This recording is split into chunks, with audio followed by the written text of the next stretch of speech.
Ladies and gentlemen, we've spoken a lot about the fact that during the grand solar minimum, we experience a wavy jet stream. It's called meridional flows, where pockets of cold air sneaks down, and they call that lately a polar vortex, or warm air will sneak up, and they scream about global warming.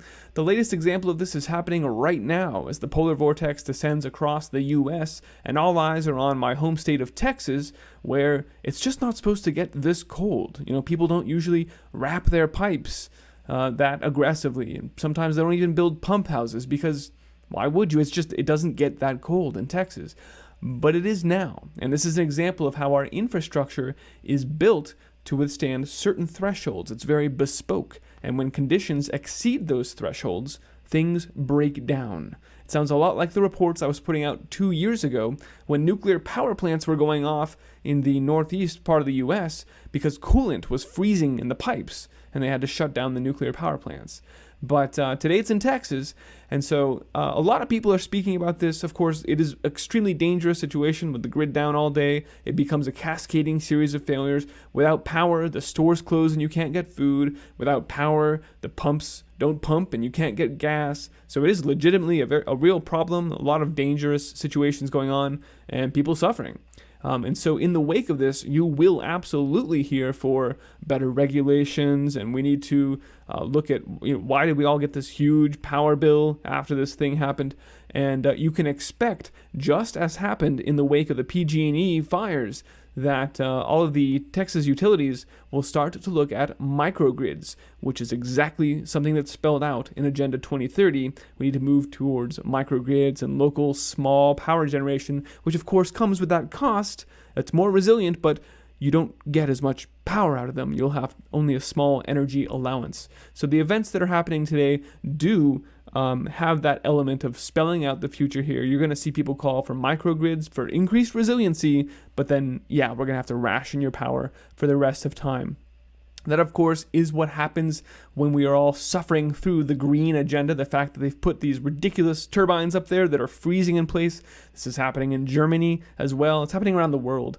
But there is one aspect of this polar vortex today that's not being talked about on other channels, and I want to look at that now. That is that the cold temperatures, if you look at the map, it aligns very precisely with this, which is a map of the U.S. wheat growing zones. And in fact, Arlen Suderman put out a tweet earlier today that said, actually, as temperatures fell to minus 30 degrees Fahrenheit, lots of damage because we don't have a lot of snow cover right now to insulate the winter wheat crop underneath that. It's just been very exposed to these extreme temperatures. And so, in fact, Commodity Weather Group estimates a whopping third of our hard red winter wheat crop has been susceptible to significant damage right now, and about 15% of it on top to spotty damage, bringing, of course, a total of 45% of our wheat crop being damaged today alone. Now, it's pretty remarkable in any case to think about some weather event causing damage to nearly half of the U.S. winter wheat crop. But this becomes particularly troublesome in light of the fact that we're in this global grain shortage right now, and other countries around the world are taking steps to protect their domestic food prices. Like we just saw Argentina a couple days ago say, we're really trying hard not to stop exporting our wheat, to put a ban on our wheat exports. Of course, what that means is if they do it, then we won't be able to buy wheat from Argentina. And other countries, again, around the world it cascades, right? Other countries will stop exporting wheat. They will hold on to what they have so that they will have bread for their own people. So when you see the U.S. in this precarious situation, unable to find another country on earth from whence to import their wheat and losing nearly half of our wheat in a single serving, this is something we should be paying attention to.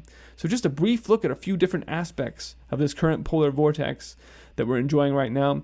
My heart goes out to those of you in Texas. I've got plenty of friends and family there, and so I'm keeping in touch with those of you that still have your cell phone batteries. I also do want to mention, while I've got your attention, that YouTube is currently giving strikes to the Ice Age Farmer channel. So if you value this broadcast, get off YouTube now. Please find this channel on bitchute.com/iceagefarmer or odyssey.com/@iceagefarmer. You should have already done it because there are only a few of you on those other channels compared to here on YouTube, and I am already posting content exclusively to these other platforms. So if you're still here on YouTube, you are missing out, and soon you will be missing out completely. It's just a matter of time now. The strikes are rolling in today. One was on the social vaccine syndemic video. I'll put a link to that on BitChute below so you can see what is being censored actively right now. But we'll leave it there. Ladies and gentlemen, thanks for watching. You can find this report and all my reports always directly at iceagefarmer.com. If you value this information and want to keep this broadcast keeps online, please help me keep it running. There's a few ways you can do that listed at iceagefarmer.com/support. And that's what funds the server that runs iceagefarmer.com. That's how this whole thing keeps online. So I very genuinely appreciate your help there. All right, folks, thanks for watching. Thanks for sharing this broadcast. Shalom. All praise, honor, and glory unto Yahweh, Bahashem, Yahweh Shai, Bahashem, Rakakodash. Double honors to the apostles and elders of Great Millstone who rule well and teach well in sound doctrine. Peace, blessings, and safety to the elect of the nation of Israel, scattered at the four corners of the planet Earth, pushing this word in humility and sincerity as commanded by the Heavenly Father. And the nation of Israel consists of you so-called Negroes, Latinos, Seminole, and Native American Indians of Negroid and Indian descent according to the seed of the Father, as well as the speckled bird, our people who look like the other nations, that appear like the other nations, but believe in this gospel. You are an Israelite no matter what you look like. And don't let these other camps tell you different. And as you can see, as prophesied by our Lord Yahweh Shai and the holy prophets, a great famine is coming. Okay, a great dearth is coming. All right. One of biblical proportions. Okay. The word famine means a scarcity of food. And that scarcity is already taking place, but we ain't seen nothing yet. We haven't seen anything yet because we can still go to Wendy's and McDonald's and Walmart and CVS, and we can vending machines, and we can still get food, and it's readily available within our vicinity. But it's going to come a famine to the likes of Somalia, to the likes of, these third world countries, Haiti, in America. This is what's coming, to the point where you're going to have the scriptures repeating themselves, because the Most High said in Ecclesiastes 3:15 that he requireth that which is past. So in times past, in the book of 2 Kings, you had women boiling their children. You had women boiling their children because of the famine. 45% of wheat has been destroyed. 45% of wheat has been destroyed. And wheat is one of the principal things for life. Just about every goddamn thing requires wheat. But 45% of it, almost half of it, has been destroyed. 2 Kings 6:24, and it came to pass after this that Benhadad, king of Syria, gathered all his hosts and went up and besieged Samaria, and the nation of Israel is being besieged again. This time it's not the king of Syria, it's the top international bankers. Okay, they represent the king of Syria. And there was a great famine in Samaria, and behold, they besieged it, until an ass's head was sold for 80 pieces of silver. So an ass's head, a donkey's head was sold for 80 pieces of silver. A donkey's head. Who the hell wants to eat the head of something? That's the worst part. But that was sold for a high price because the famine was so great, because the lack of food was so scarce. Until an ass's head was sold for 80 pieces of silver. A score is 20. 420 is 80.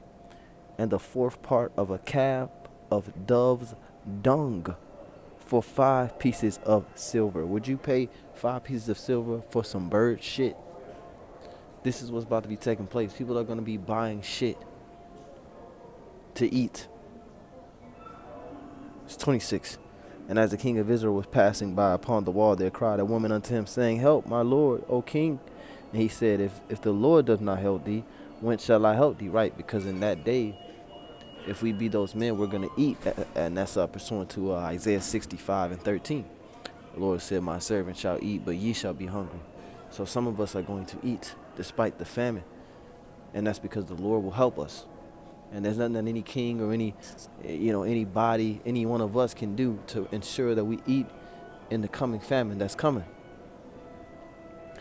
2 Kings 6:26, and it came to pass, it says, and as the king of Israel was passing by upon the wall, there cried a woman, saying, help, my lord, O king. And he said, if the Lord do not help thee, when shall I help thee? Out of the barn floor, or out of the winepress? And the king said unto her, what aileth thee? And she answered, this woman said unto me, give thy son, that we may eat him today, and we will eat my son tomorrow. So we boiled my son, and did eat him. And I said unto her the next day, give thy son, that we may eat him. And she hath hid her son. So this woman made a deal. She made a deal with the demon to eat her son that day and to eat the other woman's son the next day. But the next day came and the woman hid her son. Played her. It says Bill Gates wants to take your stake. Billionaires, this is dailymail.co.uk. Bill Gates wants to take your stake. Billionaire says the U.S. and other wealthy countries should move to 100% synthetic beef. The Lord said in Ezekiel that we shall eat defiled bread among the heathen. Let's get that. This is what's coming. Ezekiel 4:13, and the Lord said, even thus shall the children of Israel eat their defiled bread among the Gentiles, whither I will drive them. So amongst these other nations, these heathen nations, we have been eating defiled bread, and now it's going to become all fake food, man. Everything is already defiled as far as it being sacrificed unto idols, but now even down to the beef, right? And it says to prevent climate change. These devils blame everything on climate change after buying up a record amount of farmland in 18 states. So Bill Gates owns a record amount of farmland. Bill Gates also has a program to block out the sun. Okay, he also has a program to block out the sun, which could indeed cause a winter storm of catastrophic proportions. This is Fox7Austin.com. Texas Agriculture Commissioner issues red alert over food supply chain. Commissioner says farmers and ranchers across the state are seeing devastating effects from the cold weather on livestock, feed, and agriculture products. As Texas Agriculture Commissioner, I'm issuing a red alert regarding agriculture and our food supply chain here in the state of Texas. And Texas is a big state. So if it affects Texas, it affects all the surrounding states. I'm getting calls from farmers and ranchers across the state reporting that interruptions in electricity and natural gas are having a devastating effects on their operation. In just one example, dairy operations are dumping 8 million worth of milk down the drain every day because the plants that process the milk don't have power. Grocery stores are already unable to get shipments of dairy products. Store shelves are already empty. Store shelves are already empty. We're looking at a food supply chain problem like we've never seen before, even with COVID-19. So this is worse than, what happened with the pandemic. It said that the store shelves are empty. Let's get that prophecy. 2 Ezra 6:22, and suddenly shall the sown places appear unsown. Right, the sown places, these farmlands, they're suddenly appearing unsown. They're having problems with their crops. And suddenly shall the sown places appear unsown. The full storehouses shall suddenly be found empty. These stores is empty. Why? Because this is the will of Yahweh Shemel Shai. This is the will of Yahweh Shemel Shai. And you saw the video dealing with the wheat. You just type in Texas red alert over food supply chain, and you have all these articles. It says Texas Agriculture Commissioner issues red alert asking Governor Abbott for help We're looking at a food supply chain problem like we've never seen before. All right. He said they're already struggling to keep food on the shelves, on the store shelves, and now it's about to get worse. Acts 7 and 9. The patriarchs moved with envy, sold Joseph into Egypt. All right, and we're in Egypt right now. But the Most High was with him. But the Most High, Adonai Ratazah, is going to be with us in these waning seconds in this kingdom of Egypt, this new Egypt. Okay, verse 10, and delivered him out of all his afflictions, and gave him favor in the sight of Pharaoh king of Egypt, and made him a governor over Egypt and all his house. Now there came a dearth over all the land of Egypt and Canaan, and great affliction, and our fathers found no substance. See? So there's going to be certain areas in the country that have absolutely nothing. Certain areas, certain states are going to have absolutely nothing, and certain states will. Because when you go back to the account, there was a great famine in the land of Egypt, or in all the land, but Egypt had food. So Egypt opened up the storehouses. Egypt was able to give food away, but there were other parts of the world that had no food because they weren't prepared for it. So the same thing is going to be here. Some parts of the country is going to have, New York might have an abundance of food. Texas and the southern states might have none. And these people can't just travel from Texas to New York. People are going to starve. People are going to eat their children. History is going to repeat itself. The scriptures, the Most High, Yahweh Shem Yahushua, requireth the past. Acts 7 and 11. Now there came a dearth over all the land of Egypt. Let's get that word dearth. All right, let's get that word dearth, because we look up our words. I probably title this lesson dearth. Scarcity of food. Late 13th century, scarcity of food. Of other situations of scarcity. So basically, acute insufficiency, famine, shortage, and if insufficient quantity or number, right? So the amount of food that's going to be out here is not going to be enough to feed the people. And then once they got you on your knees and they give you that MOB, okay, that charagma. Once they give you that, then they're gonna allow you to have access to their 100% synthetic defiled bread. Acts 7 and 11. Now there came a dearth over all the land of Egypt and Canaan, and great afflictions, and our fathers found no substance. But when Jacob heard that there was corn in Egypt, he sent out our fathers first. Right, that's it on that. So this is what's coming, man. You know, a famine of the likes that we have never seen. Okay, never ever seen. These food prices are going to skyrocket. 45% of wheat have been destroyed. 45% of wheat have been destroyed. Now you can listen to this video, you can act like that don't mean nothing. But we're gonna see. 2nd Ezra chapter 15, verse 1. Behold, speak thou in the ears of my people the words of prophecy, which I will put in thy mouth, saith the Lord. And that's what we've been commanded to do, and that's what we've been doing. Through the grace and mercy of Yahweh Shem Yahushua, we've been prophesying, which the word prophesy means to say before. We've been telling you what's going to happen before it happens. I'm telling you that it's going to be a famine. Okay?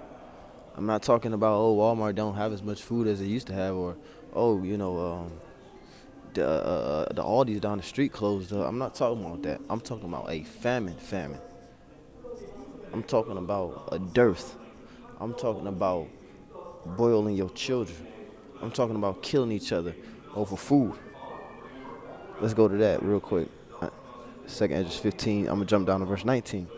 It says, a man shall have no pity upon his neighbor, but shall destroy their houses with the sword and spoil their goods because of the lack of bread and for great tribulation. So people are going to be running in other people's houses. See, that's when you know what you really in that famine, man. People going to start kicking in doors, running in houses. It ain't going to be robbing for chains no more. People going to be robbing for food.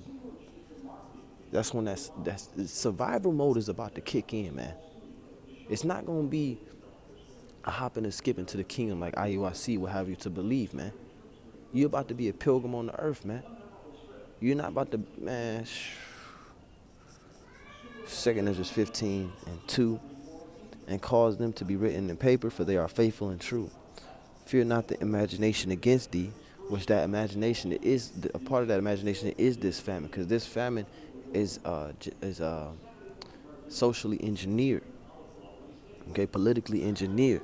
This is not a natural famine. This is all by design by the top international bankers, so-called Illuminati. Fear not the imagination against thee. Let not the incredulity of them trouble thee that speak against thee. Incredulity means the lack of inability to believe. Because we're telling you what these plans of these wicked elite are, but our people don't believe it. So fuck them. Verse 4, for all the unfaithful shall die in their unfaithfulness. Right, that's exactly why. Because they ain't going to be saved anyway. Behold, saith the Lord, I will bring plagues upon the world, the sword, famine, death, and destruction. You see? So we're in that, we're seeing that part of the prophecy of the famine is being brought upon America, Babylon the Great. 2 Ezra 15:10, behold, my people is led as a flock to the slaughter. I will not suffer them now to dwell in the land of Egypt, but I will bring them with a mighty hand and a stretched out arm, and smite Egypt with plagues as before. Because this is that new Egypt, and the Lord is smiting it with plagues as before, and the Lord rained down hail and fire on Egypt, you know, and destroyed all their crops and their livestock. He rained down hail and fire. And it says in the book of Wisdom of Solomon that the fire and the hail forgot their true nature and let them and let each other dwell amongst each other, because fire is supposed to melt hail, and hail is not supposed to be able to dwell in fire.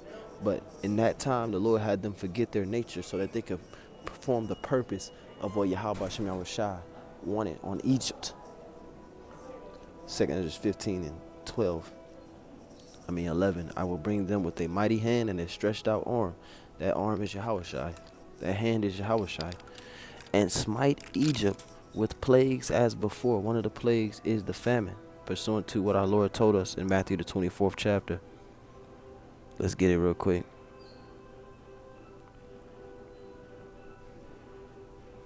Matthew 24:7. For nation shall rise against nation, and kingdom against kingdom, and there shall be famines and pestilences and earthquakes in diverse places. Let's go to that word famines. Scarcity of harvest, you see? So what we're dealing with now is the crops in Texas, man. The harvest. 45% of it is gone. So that means that 45% of people ain't gonna get it. Dearth, famine, hunger, you know? And like the elder Karatazar from GMS Vegas, you know, dealing with that pale horse, man, whose name was Death, you know?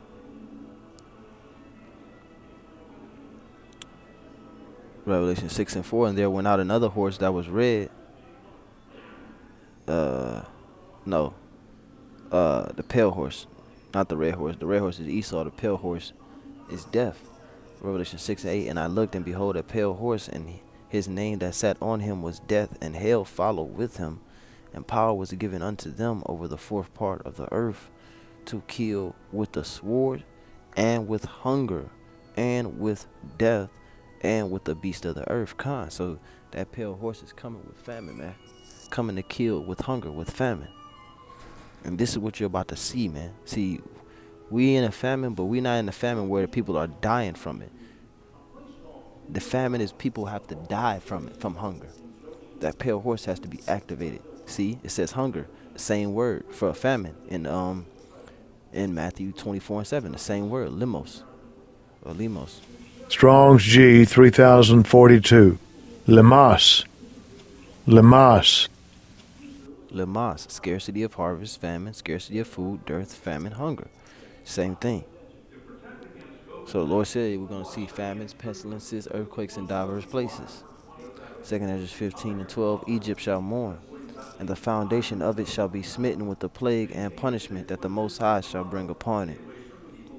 They that till the ground shall mourn, for their seed shall fail through the blasting and hail, and with fearful constellation. Right, with these terrible forecast, this polar vortex, okay, this blasting of snow. The Lord is destroying those seeds, man. All right, and these farmers are mourning. 2 Edges 15:13. They that till the ground shall mourn. Are we seeing that? Yes. For their seed shall fail. 45% of it through the blasting and hail with a fearful constellation. Okay, Lord willing, this edifying to the elect. My name is Brother Yaquam Amanah. Kwam Yasharala. Shalom.